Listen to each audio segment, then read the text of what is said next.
during the search process, what's your role? Some of these appear obvious, but you'd be surprised in 25 years of some of the challenges with this. So one thing, open.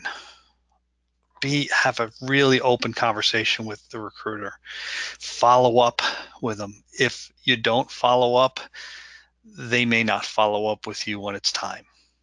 Do the thank you notes within 24 hours, and as fast and as easy as and simple as it is to do an email, think about standing out. Who writes handwrittens? And I'll bet you a certain small single-digit percent of you do. I'm going to encourage you to do that. Is it always easy to find their no, but can you? Yeah, you can call into a main line of a corporation. You don't even have to, if you're not going through an executive recruiter, by the way, ask for the address, make sure that you have that, and send a handwritten thank you if you're not able to ascertain a business card from them.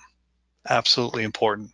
When you're dealing with the recruiter, ask about additional, and oh, by the way, tell them about any additional opportunities you have in process. Again, be open. We expect you to have more than one opportunity. And the smart recruiters don't ask who exactly it is. We don't care. We just care about where you are in the process.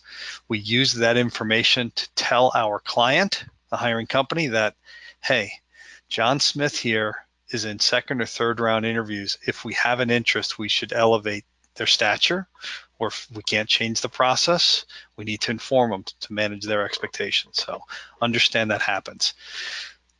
Be prepared. Have questions for each person that you're interviewing with. I encourage you to type them out, be that organized, put those questions in order of importance. I will tell you the advice I've given top CEOs who have hired me is to say, write down the first 3 questions the candidate asks you.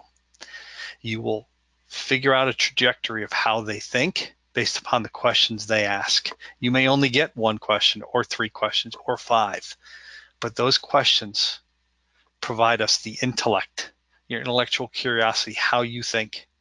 That's critically important. So you better gone in, and when you're prepared, have you assessed the company? Have you looked at the competitors? Have you looked at the consistency of the management team and the board? Understand it. That way, in case you're eyeball to eyeball, they're seeing how organized you are, and you're prepared, because you actually want to ask them questions associated with what differentiates them, win, why do they lose, of questions, and understand who their key competitors are. Being prepared, I always set Google alerts. If my client is ABC Company, I set a Google alert for them. It's free, it's simple. I set a Google alert for the hiring manager named John Smith at ABC Company. So, which can be a challenge for something like that, but you'd be surprised on the news articles that get forwarded to you in case they're in the news, they get quoted, whatever happens, it's being fed to you versus you looking for it and being prepared. So that's hopefully helpful. Hey, Paul, Yes. before we leave the previous slide, on the subject of thank you notes, unpack that for us. It could be just as simple as thank you, or is the recruiter looking for something additional that we should be sensitive to when we're sending one? So we all get thank you notes. I'm going to say 90+% of mine, I'm going to say 95 are always emailed because it's simple, it's fast. What we look for is their honesty, their types of communication. We do look for speed, and if you're doing a handwritten, I'm going to say even in addition to the electronic, I don't know about you, but when I get a letter, typically in a smaller envelope, it's like, wonder who sent me this. You know you've got my attention. So it does set a differentiation piece. Again, echoing back, how do you stand out? Mm-hmm. So that's I'm just not looking for, the typical really appreciate your time and consideration, look forward to staying in touch with you. I've probably read that every bit of 1,000 times. Right.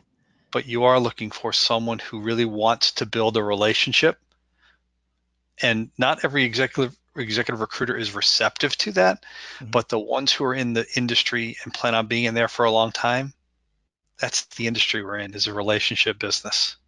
That's all this industry is, guys.